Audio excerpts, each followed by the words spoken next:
السلام عليكم ورحمة الله وبركاته. هنبدأ مع بعضينا على طول. دي مقدمة عن الدورة. لازم تاخد نبذة عن السكر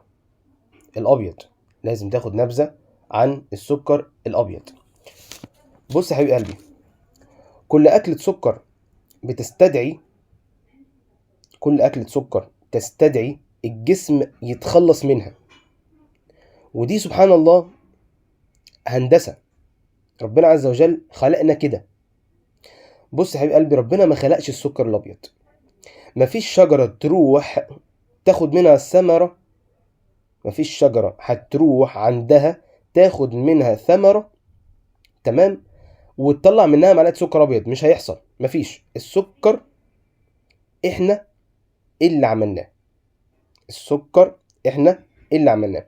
حبيب قلبي، السكر اللي ربنا خلقه في الفاكهة حاطط معاه فيتامين وإنزيمات هاضمة ومغنيسيوم وفيتامين ب علشان يمتص بيهم ويهضم ويحافظ علينا من السمية بالألياف اللي موجودة فيها.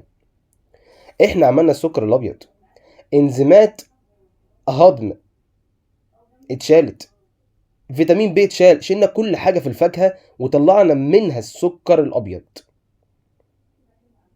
اتفقنا؟ فباختصار شديد معانا كده ان الجسم لازم يدور على الحاجات دي. لازم تعرف ان الجسم لازم يدور على الحاجات ديت. انت لو ما اديتهالوش هو هياخدها. ما هو مش هيسيبك تتسمم حضرتك، هيسحبها. يعني هيسحبها. ازاي بقى تتسحب، وازاي الجسم بيستفيد من الحاجات ديت ويستفيد من فاكهة، وازاي والرحلة دي تمشي معانا ازاي. دي كانت مقدمة بسيطة للدورة، وان شاء الله هنتكلم بالتفصيل عن السكر من البدايات خالص.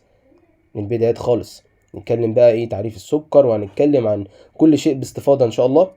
تمام.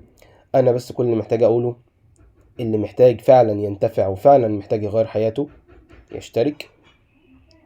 وانا مش بعمل اي شيء الا لوجه الله سبحانه وتعالى.